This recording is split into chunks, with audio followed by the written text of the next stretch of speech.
आज के इस वीडियो में आप सभी को भाई कक्षा 10 गणित के काफ़ी मोस्ट इंपॉर्टेंट क्वेश्चन बताने वाले हैं, जो कि भाई एग्जाम में यहाँ से क्वेश्चन हर बार पूछा जाता है। जो कि पहले नंबर जो सवाल है वो चैप्टर 1 की है और ये काफ़ी बार एग्जाम में पूछा गया है। जो कि इसमें देखिए सवाल में क्या बोला गया है कि हमें सिद्ध करना है, यानी कि सिद्ध कीजिए कि 2 + √3 एक अपरिमेय संख्या है। इसका काफ़ी आसान तरीका आपको बताने वाले हैं। ये तरीका हर जगह काम आने वाला है, बस आप इसको शुरू से अंत तक देखिएगा।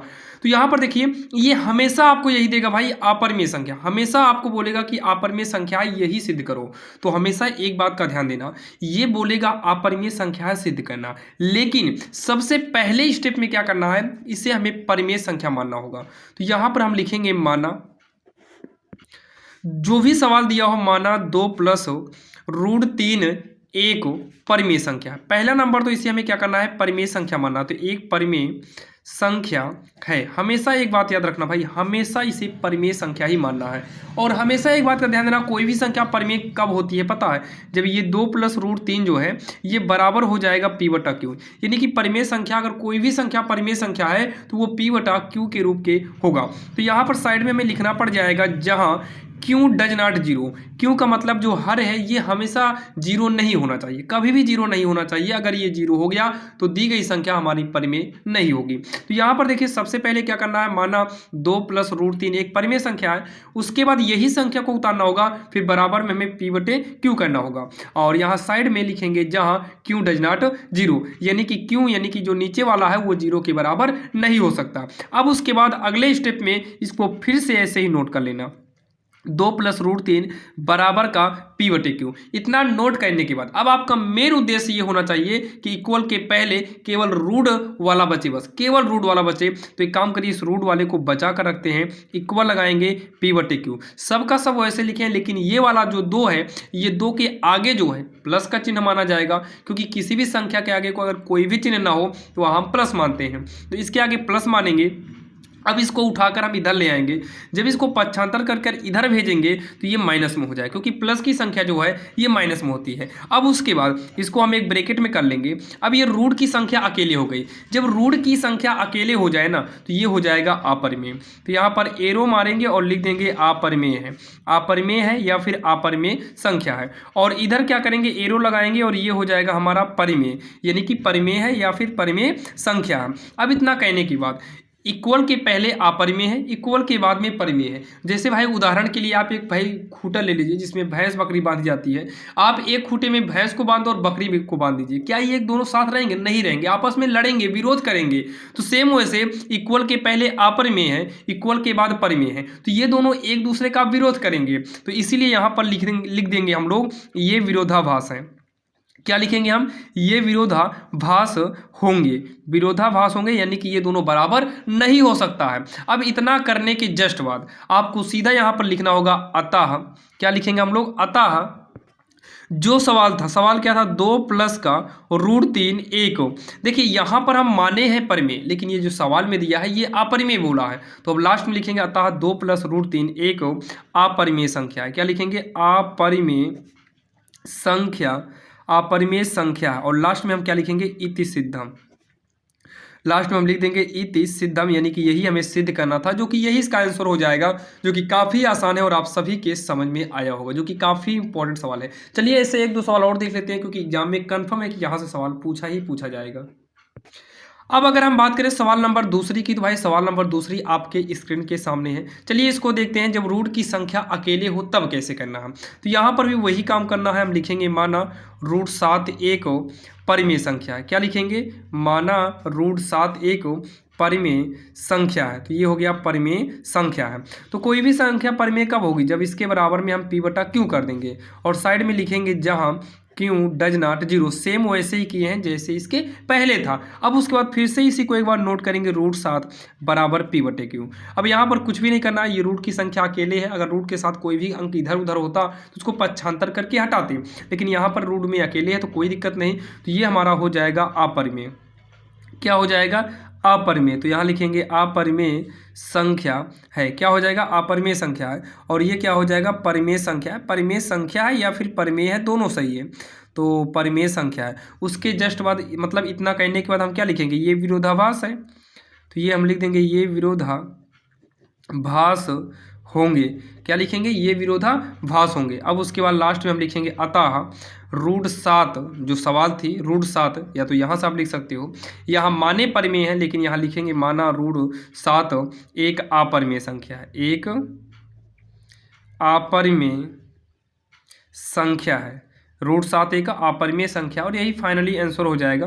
तो लास्ट में हम लिख देंगे इति सिद्धम। क्या लिखेंगे? इति सिद्धम। ये इसका आंसर हो गया, जो कि काफ़ी आसान था और आप सभी के समझ में आया होगा। तो चलिए अब हम देखते हैं सवाल नंबर 3, जो कि सेम ऐसे है लेकिन उसका भी कॉन्सेप्ट थोड़ा सा बदला है। अब यहाँ पर जो आपके सामने है सवाल नंबर 3, ये भी सवाल आपके सामने है भाई, काफ़ी इंपॉर्टेंट, सेम उसी प्रकार से। और आपको बता दें भाई, अगर आपको सभी चैप्टर के most important question line by line चाहिए तो ऑलरेडी हम डिस्क्रिप्शन में प्लेलिस्ट का लिंक ऐड कर दिए हैं, जहाँ पर जाकर आप अपने बोर्ड एग्जाम की बेहतरीन तैयारी कर सकते हैं। तो यहाँ पर देखिए जो सवाल नंबर 3 है, देखिए सबसे पहले वही काम करना है, इसमें भी हमें मानना ही है। तो हम यहाँ पर लिखेंगे माना 3 + 2√5 एक क्या है? परिमेय संख्या। यहाँ पर अपरिमेय बोलेगा लेकिन हमें क्या करना है? परिमेय ही मानना है। तो एक परिमेय संख्या है, ये हमारा परिमेय संख्या है। अब उसके बाद भाई परिमेय है तो सेम यही सवाल उतारना है जो हमें दिया है, इसके बराबर में क्या करना है? P/Q करना है, कामा लगाना है, साइड में लिखना पड़ेगा जहाँ Q डज नॉट 0। अब उसके बाद जो है यहाँ पर हम क्या काम करेंगे? केवल रूट वाले को बचाना है। तो ध्यान से समझिएगा, इसके साथ रूट है 5 2 के साथ, और यहाँ पर 3 के साथ √5 है नहीं, तो ये तो आपस में जुड़ेगा नहीं। पहला नंबर 3 और 2 5 नहीं हो पाएगा, जुड़ेगा नहीं, क्योंकि इसके साथ रूट है और इसके साथ रूट वाला नहीं है। अब दूसरा नंबर पक्षांतर करेंगे, तो देखिए हमें रूट वाले को बचाना है। तो रूट वाले को जब यहाँ पर हम बचाएंगे तो ये √5 के जस्ट गुणा में ही 2 है, तो हम 2 का पक्षांतर तो नहीं कर सकते हैं, तो ये तो पूरा हमारा बचा ही रह जाएगा। पहले 3 का पक्षांतर होगा, 2 का भी करना है लेकिन पहले 3 का पक्षांतर करेंगे। तो 2√5 वैसे ही उतर आया, बराबर में P/Q। ये 3 जो है ना, इसके आगे प्लस माना जाएगा, तो ये प्लस में हुआ, इधर आएगा तो -3 हो जाएगा, और यहाँ पर हम एक ब्रैकेट को लगा लेंगे। अब यही √5 यहाँ पर लिखेंगे, ये 2 जो है ना, इसका पक्षांतर करेंगे। जब 2 का पक्षांतर करेंगे तो 2 ये इनटू में है, बीच में कोई चिन्ह नहीं है, ये गुणा में है, और गुणे की चीज़ हमेशा बटे में जाती है। तो इसको पक्षांतर करेंगे तो ये क्या हो जाएगा? ये बटे में आ जाएगा, और ये होगा P/Q -3, P/Q -3 हो जाएगा। अब उसके बाद यहाँ पर हम एक एरो लगाएंगे, जो कि यहाँ पर लिखेंगे, क्योंकि रूट की संख्या जब अकेले बचेगी ना तभी आपको अपरिमेय लिखना है। तो यहाँ पर अब लिखेंगे हम अपरिमेय। क्या लिखेंगे? अपरिमेय। और इधर क्या लिखेंगे हम लोग? परिमेय। तो अपरिमेय है लिख दो, और यहाँ पर क्या लिखेंगे? परिमेय है। इतना हम कर देंगे, इतना आप सभी के समझ में आया होगा। अब उसके बाद यहाँ पर हम लिखेंगे ये विरोधाभास है। क्या लिखेंगे? ये विरोधाभास होंगे, और ये विरोधाभास होंगे। इतना करने के बाद लास्ट स्टेप में हम लोग लिख देंगे भाई, लास्ट में लिखेंगे अतः 3 + 2√5 एक अपरिमेय संख्या है। इसके पहले परिमेय माने थे सॉल्व करने के लिए, लेकिन यहाँ पर देखो ना, परिमेय हम सॉल्व करने के लिए माने हैं, लेकिन लास्ट में आपको अपरिमेय ही लिखना है जो सवाल में दिया जाए। तो अपरिमेय संख्या है, ये हो जाएगा इसका आंसर। और लास्ट में हमको तो भाई मेन चीज़ तो लिखना ही पड़ेगा, इति सिद्धम, जो कि ये इसका आंसर हो जाएगा। और आप सभी लोग भाई समझ गए होंगे, और आप सभी के लिए जो है कुछ हम दे दे रहे हैं, जो कि ये देखिए 3 सवाल बताए हैं, 3 सवाल दे रहे हैं। जैसे एक तो सिद्ध कीजिए। अब जैसे कि यहाँ पर आपके सामने हम टोटल 4 सवाल दिए हुए हैं, इन 4 सवाल को आप नोट करके आप लोग प्रैक्टिस करिएगा। बाकी चलिए इस वीडियो को स्टॉप करके आप नोट कर लेना। चलिए, ये हमारी सवाल नंबर 3 थी। अब हम देखते हैं सवाल नंबर 4। अब यहाँ पर जो सवाल नंबर 4 आपके सामने है, काफ़ी इंपॉर्टेंट है। ये चैप्टर 2 की सवाल है, और आप सभी को बता दें भाई, चैप्टर 2 में अगर आपको ये वाली सवाल समझ में आ गई तो समझिए कि चैप्टर 2 की सारी सवाल को आप बिल्कुल आसान तरीके से लगा सकते हैं। और चैप्टर 2 से, यानी कि यहाँ से पूरे 4 अंक का एक क्वेश्चन पूछा जाता है। बाकी विकल्प में भी यहाँ से क्वेश्चन आते हैं, और साथ ही आपको 2 नंबर वाले क्वेश्चन में भी यहाँ से क्वेश्चन पूछता है। तो यहाँ पर देखिए, इसको सॉल्व कैसे करना है, ध्यान से सुनिएगा। सबसे पहले क्या करना है? द्विघात बहुपद लिखना पड़ेगा। यहाँ पर जो दिया है तो यहाँ पर लिखेंगे द्विघात बहुपद। क्या लिखना होगा? द्विघात बहुपद। द्विघात बहुपद क्या है? x² प्लस में 5x माइनस का 24, ये हमारा द्विघात बहुपद है। तो हम सबसे पहले द्विघात बहुपद को लिखेंगे, और हमें शून्यक निकालना है। तो भाई शून्यक निकालने के लिए सबसे पहले इसका गुणनखंड करो। गुणनखंड करना काफ़ी आसान है। देखिए, गुणनखंड का रूल होता है आदि अंत का गुणा करना होता है। आदि अंत का मतलब मतलब है कि पहले पीछे वाला जो गिनती हो और आगे वाली जो गिनती हो, इन दोनों गिनती का गुणा कराओ। तो यक्स स्क्वायर के आगे कोई भी गिनती नहीं है, मतलब इसके गुणा में कुछ भी नहीं है, तो हम 1 मानेंगे। तो 24 इकन्नम 24 हो जाएगा। अब यहाँ पर साइड में 24 का आप कहीं अलग से भाई एग्जाम में जब करें तो आप रफ कार्य में इसका जो है लासा निकाल लीजिए। तो 2 से कटेगा, 2 बराबर में 2 छंग 12, 2 तिहाई 6, 3 इकन्नम 3। और इसका ऐसा खंड बनाओ कि यहाँ पर देखो घटाने पर 5 आ जाए, घटाने पर 5 आ जाए। अगर यहाँ पर प्लस होता ना तो जोड़ने पर 5 लाते, लेकिन यहाँ माइनस है तो घटाने पर 5 लाना है। भाई देखिए ना, आगे से पीछे तक गुणा कराना है, फिर ऐसे ऐसे लासा निकालना है, फिर ऐसे घटाने पर कितना आना चाहिए, 5 आना चाहिए। प्लस होता तो जोड़ने पर 5 आना चाहिए, काफ़ी आसान है। तो देखिए ये हो जाएगा 2 दूनी 4, 4 दूनी 8 हो जाएगा। अगर 8 में से अगर हम 3 को घटा दें तो 8 में से 3 घटाएंगे तो 5 आ जाएगा। मतलब ये तीनों एक में करेंगे, 2 दूनी 4 दूनी 8 हो गया। 8 में से 3 घटाते ही हमारा 5 आ गया।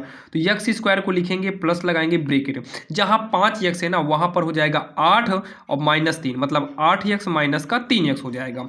यक्स इसके साथ लगा है तो इसके साथ हमें लगाना पड़ेगा। फिर देखिए जहाँ 5 यक्स था वहाँ 8 - 3 हो गया, मतलब 8 यक्स माइनस 3 यक्स हो गया। माइनस का 24 वैसे ही उतार लेंगे। अब पहले इस ब्रेकेट को हटाइए, तो x square plus 8 x plus minus minus का 3 यक्स माइनस का 24 होगा। तो इन दोनों में क्या काम करिए भाई, जो मिल रहा हो कॉमन ले लो। तो यक्स कॉमन लेंगे तो यहाँ पर 1 यक्स बचेगा, प्लस में यक्स को कॉमन लेने के बाद इसके इंटू में 8 है तो यहाँ पर 8 होगा। अब यहाँ पर जो है ब्रैकेट को हम क्या करेंगे, बंद करेंगे। अब इन दोनों में क्या मिल रहा है भाई, सबसे पहले दोनों में माइनस है, माइनस को लो। 3 है, 3 के पार हम 24 आएगा, 3 8 24, तो ये हमारा 3 हो जाएगा। तो यहाँ यक्स होगा, माइनस को बाहर ले लेंगे तो प्लस हो गया, और 3 8 24 8 हो गया। तो यक्स प्लस 8 दोनों में मिल रहा है, तो इन दोनों को एक में करिए। और बाहर क्या है, यक्स माइनस 3, इन दोनों को हम एक में कर लेते हैं। मतलब जो मिल रहा हो उसको एक बार, और जो ब्रैकेट के बाहर हो उसको भी एक ब्रैकेट में हमें बंद कर देना। तो ये हमारा गुणनखंड हो गया। अब यहाँ पर हमें शून्यक निकालना है, तो लिखेंगे शून्यकों के लिए। क्या लिखेंगे, शून्यकों के लिए। इन दोनों को लिखो, यानी कि यक्स प्लस 8 और यक्स माइनस 3 इक्वल में क्या 0 करेंगे। अब उसके बाद हम लिखेंगे यक्स माइनस 3 इक्वल 0। पहले हम इसको लिखे हैं, तो यक्स बराबर ये इधर आ जाएगा, प्लस का 3 हो जाएगा, क्योंकि माइनस में है तो उधर जाने के बाद प्लस हो जाएगा। अब उसके बाद जो है यहाँ पर करेंगे हम पुनः।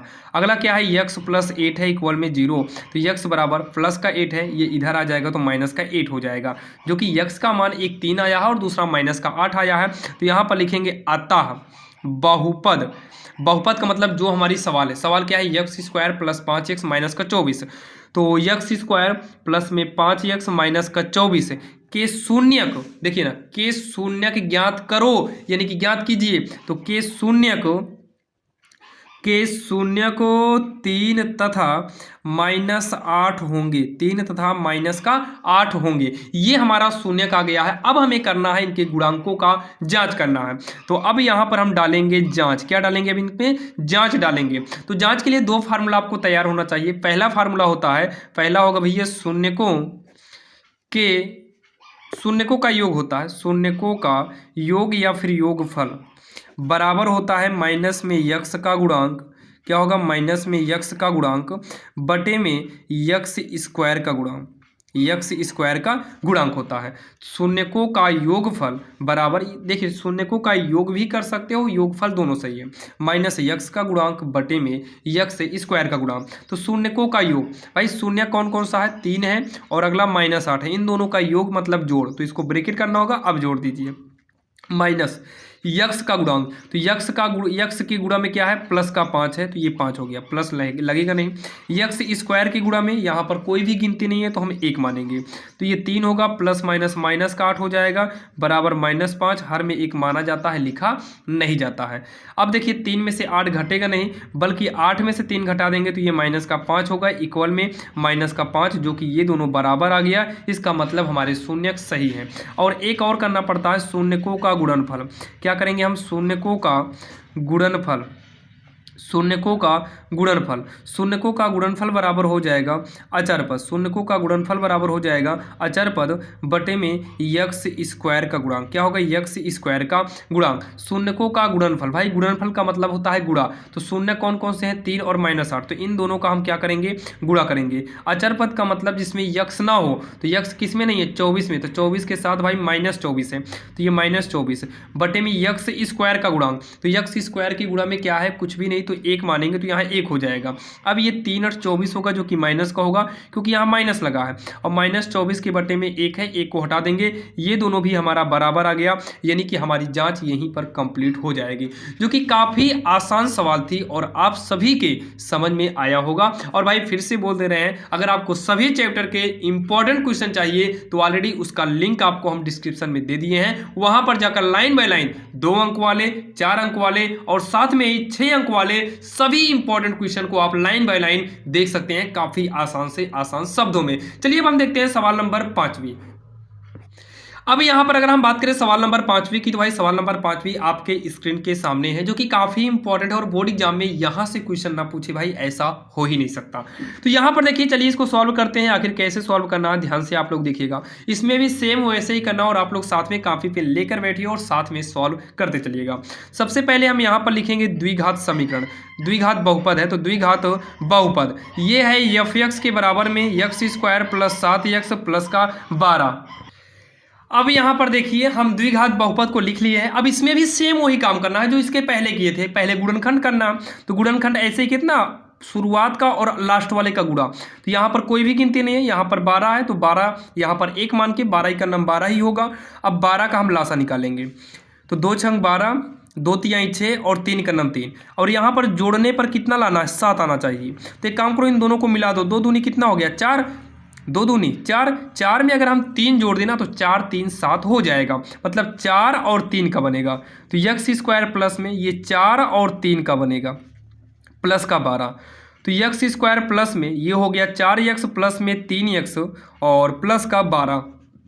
इन दोनों में देखिए कॉमन क्या हो रहा है? x हो रहा है, तो x + 4 करेंगे, और इन दोनों में कॉमन क्या हो रहा है? 3 हो रहा है, तो x + का 4 कर देंगे, तो ये दोनों एक में हो जाएगा, x + 4 एक में हो गया, और बाहर जो x + 3 है वो हमारा एक में हो जाएगा। पहले जो मिल रहा है उसको हम एक में करेंगे और जो बाहर है उसको भी हम एक में कर देंगे। इतना तो आपकी समझ में आया होगा। अब इतना कहने के बाद हमें यहाँ पर लिखना है, क्या लिखना है?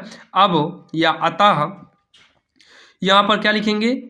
अच्छा अभी शून्यक निकालना है ना। अब शून्यक के लिए, पहले तो शून्य कभी नहीं निकाले हैं, अब शून्यक के लिए, शून्य के लिए क्या करेंगे? यही दोनों को उतारेंगे, x + 4 और x + 3 को इक्वल में हम 0 कर देंगे, तो लिखेंगे x + 3 इक्वल का 0, x बराबर ये +3 है इधर आएगा -3 हो जाएगा, x + 4 इक्वल का 0, तो ये हो जाएगा x बराबर इधर आएगा -4 हो जाएगा। ये हमारे शून्यक निकल कर आ गए। अब लिखेंगे हम अतः, जो हमारा बहुपद है, बहुपद x² + 7x + 12 है, तो x² + 7x + 12 के शून्य को -3 तथा -4 हैं या होंगे, दोनों सही है। अब ये हमारे शून्यक निकल कर आ गए हैं। अब हमारा फाइनल स्टेप आता है भैया जांच, तो यहाँ पर हम लिखेंगे जांच।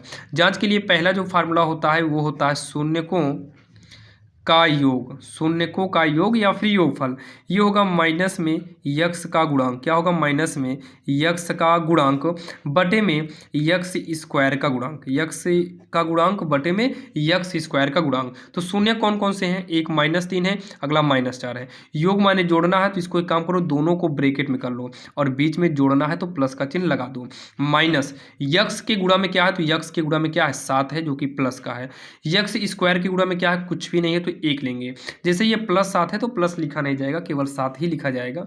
और ये होगा -3 प्लस माइनस, माइनस होगा 4, ये हो जाएगा -7। माइनस माइनस की गिनती जुड़ेगी तो -3 -4 -7 हो जाएगा, और ये -7 आएगा, जो कि दोनों बराबर आ गया है। अगर ये बराबर ना है तो समझ जाना कि सवाल गलत है, लेकिन बराबर आया है इसका मतलब सवाल भैया सही है। अब उसके बाद अगला आएगा शून्यकों का गुणनफल। क्या आएगा? शून्यकों का गुणनफल। शून्यकों का गुणनफल क्या होता है? ये होता है अचर पद। ये हो गया अचर पद बटे में क्या हो जाएगा? यक्स स्क्वायर का गुणांक। यक्स स्क्वायर का क्या हो जाएगा? गुणांक हो जाएगा। अब हमें शून्यकों का गुणनफल करना है। शून्यकों का गुणनफल, शून्य कौन कौन से हैं? ये देखो, -3 है, गुणे में -4। अचर पद जिसमें यक्स हो ही ना, वो 12 है।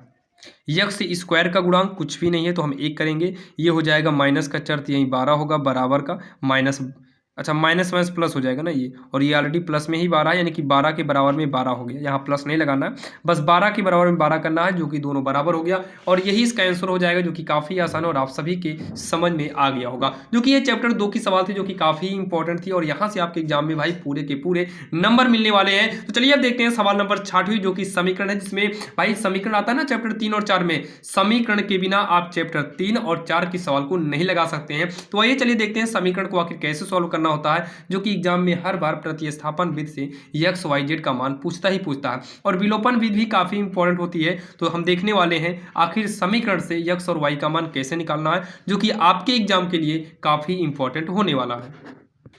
अब यहाँ पर देखिए, जो सवाल नंबर भाई हमारी 6वीं है, ये काफ़ी इंपॉर्टेंट है, जो कि समीकरण को हल करना है, और एग्जाम में आपको बता दें भाई हर बार समीकरण को सॉल्व करने के लिए सवाल देता ही देता है। आपको प्रतिस्थापन विधि देगा या फिर विलोपन विधि देगा। तो हम यहाँ पर अभी बात करने वाले हैं विलोपन विधि।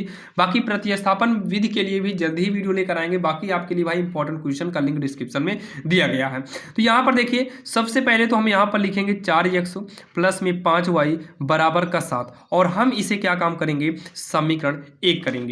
अब अगला क्या है? अगला है 2x प्लस वाई बराबर का 2, और ये हो जाएगा हमारा समीकरण 2 हो जाएगा। ये क्या हो जाएगा? हमारा समीकरण 2 हो जाएगा। इतना तो आपके समझ में आया होगा भाई, कुछ भी नहीं किए अभी तक। पहला उतारे तो समीकरण 1 बना, दूसरा लिखे तो समीकरण 2 बना। अब यहां पर आप थोड़ा सा ध्यान दीजिएगा, जैसे यक्स के साथ यहाँ पर 4 है और यहाँ पर यक्स के साथ 2 है, कुछ ऐसा करो ये दोनों गिनती बराबर हो जाए, या तो यक्स वाली गिनती बराबर हो जाए या फिर वाई वाली गिनती बराबर हो जाए। इसमें चाहे आपको गुणा करना हो, चाहे भाग करना हो, कुछ भी करना पड़ जाए, लेकिन ये दोनों को बराबर लाना। तो एक काम करते हैं, यहाँ पर 5y है, हम इसमें 5 से गुणा कर देते हैं। इसमें हम 5 से गुणा कर देंगे। जब 5 से गुणा करेंगे तो ये गुणा कर देंगे तो ये 5y हो जाएगा। बाकी यहाँ पर भी आप 2 से गुणा कर सकते हो, जिससे 2 से गुणा करोगे 2 दूनी का 4 होगा, 4 है यहाँ पर भी है, और जब 2 से गुणा करेंगे 2 दूनी 4 यहाँ पर भी हो जाएगा। अगर 5 से कराओगे तो यहाँ पर भी 5 है, यहाँ पर भी हो जाएगा। वो तो आपके ऊपर डिपेंड करता है कि आप क्या करने वाले हैं। तो हम इसमें कराएंगे अभी 5 से गुणा कराएंगे। तो इसमें हम क्या कराने वाले हैं? 5 से गुणा कराने वाले हैं। तो ये कौन सा समीकरण है? दूसरा है। तो यहाँ पर हम लिखेंगे समीकरण 2 में 5 से गुणा करने पर, तो इसमें हम 5 से गुणा कराएंगे 2 में, तो पूरे में कराना पड़ेगा। 5 दूनी 10x प्लस 5 से कराएंगे 5 का नाम 5y बराबर 5 से कराएंगे 5 दूनी का 10, और ये हमारा हो जाएगा समीकरण 3 हो जाएगा। ये हमारा समीकरण 3 बन जाएगा।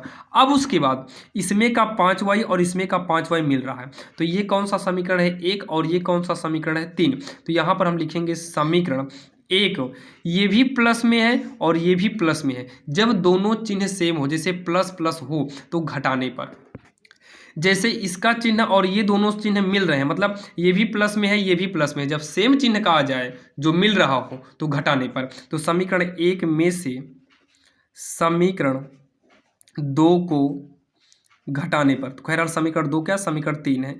समीकरण 3 को घटाने पर, तो सबसे पहले हम समीकरण 1 को लिखेंगे। समीकरण 1 क्या है? 4x प्लस में 5y बराबर का 7, और समीकरण 3 क्या है? 10x प्लस 5y बराबर का 10 ही है। अब इसको घटाते समय यहाँ चिन्ह बदलेगा, ये प्लस में था माइनस में हो जाएगा, प्लस में माना जाएगा ना, तो ये माइनस में हो गया। ये प्लस में है माइनस में, ये प्लस में माना जाएगा माइनस में। अब ये 5y मिल रहा है, 5y मिल रहा है, तब काटे हैं। यहाँ पर मत देखना कि x मिल रहा है तो काट दीजिए। ये 4 है ये 10 है, नहीं कटेगा। 4 में से 10 घटेगा नहीं, 10 में से 4 घटाएंगे तो ये माइनस का 6 आएगा, दोनों के साथ x लगा है। अब ये 7 में से 10 नहीं घटेगा, लेकिन 10 में से आप 7 घटाओगे ना ना, तो ये माइनस का 3 आएगा। क्या आएगा? माइनस का 3 आएगा। तो पहला नंबर दोनों में माइनस है, माइनस को ऐसे काट दीजिए, तो ये बचा 6x बराबर 3, x बराबर हो जाएगा 3। 6 का अगर आप पक्षांतर करोगे तो 6 पक्षांतर होकर बटे में आएगा, 3 का नाम 3 आएगा, 3 दूनी का कितना हो जाएगा? 6 हो जाएगा। और x बराबर कितना होगा? 1/2 हो जाएगा। x बराबर कितना हो जाएगा? 1/2 हो जाएगा। ये इसका उत्तर हो जाएगा, जो कि काफ़ी आसान है और आप सभी के समझ में आया होगा, जो कि अभी x का मान आया। अब यहाँ साइड में ही हम निकालते हैं y का मान। तो जो x आया है, इस x का मान चाहे आप समीकरण 1 में रखो, चाहे आप समीकरण 2 में रखो, तो हम हमेशा भाई समीकरण 1 में ही रखते हैं। तो यहाँ पर लिखेंगे x का मान समीकरण 1 में रखने पर, हमेशा हम समीकरण 1 में ही रखते हैं, बाकी आपकी इच्छा 1 2 3 चाहे जहाँ रख सकते हो। तो समीकरण 1 लिखो, पूरा समीकरण 1 उतारो, लेकिन बस एक चीज का ध्यान देना, जहां x मिलेगा वहां 1/2 कर देना। तो सबसे पहले तो हम यहाँ पर 4 लिखे, फिर x आ गया क्या, तो यहाँ पर 1/2 करेंगे, इंटू लगाकर 1/2 कर दो, बाकी सब वैसे उतार लो। प्लस 5y है, उसके बाद बराबर में कितना है? 7 है। अब इसको सॉल्व करिए और y का मान निकालना है। तो ये हो जाएगा 2 एकम 2, और यहाँ पर हो जाएगा 2 दूनी का 4, तो ये हो जाएगा हमारा 2 एकम 2, बटे में लिखा नहीं जाएगा। प्लस में ये 5y बराबर का 7, तो ये 5y बराबर का 7, ये 2 इधर आएगा तो माइनस का हो जाएगा। 5y बराबर घटाने पर 5 आएगा, y बराबर 5/5, क्योंकि पक्षांतर करेंगे तो बटे में आ जाएगा। 5 एकम कटेगा, y बराबर 1/1 हो जाएगा। इसी को हम लिखेंगे y बराबर 1, बटे में 1 लिखा नहीं जाता। अब लास्ट में लिख देंगे हम लोग अतः x बराबर 1/2 कामा y बराबर 1, यही इसका आंसर हो जाएगा, जो कि काफ़ी आसान है और आप सभी के समझ में आ गया होगा। जो कि आज के इस वीडियो में आपको हमने टोटल 6 सवाल बताया। अगर आप इन 6 सवाल को पढ़ लेते हैं तो भाई एग्जाम में काफ़ी हेल्प मिलेगा और आपके नंबर पूरे के पूरे मिलेंगे। 4 अंक की सवाल और 4 अंक, 8 नंबर आपके कहीं पर नहीं जाएंगे, और 2 अंक मतलब समझ लीजिए कि 8-10 नंबर आपके कहीं पर भी नहीं जाएंगे इस छोटे से वीडियो में। बाकी ऐसे ही आपको और भी क्वेश्चन बता देंगे जहाँ से आप एग्जाम में भाई अच्छा नंबर ला सकते हैं। एग्जाम नजदीक आ चुका है, सभी क्वेश्चन के लिए डिस्क्रिप्शन में प्लेलिस्ट का लिंक दिए हैं, वहाँ पर जाकर देख सकते हैं। चैनल पर नए हो तो सब्सक्राइब करिएगा। बाकी राजेंद्र पटेल मैथ नाम से एक चैनल है, आप वहाँ पर भी जा सकते हैं, जहां से आप अपने बोर्ड एग्जाम की बेहतरीन तैयारी कर सकते हैं। चलिए मिलते हैं किसी अन्य वीडियो में।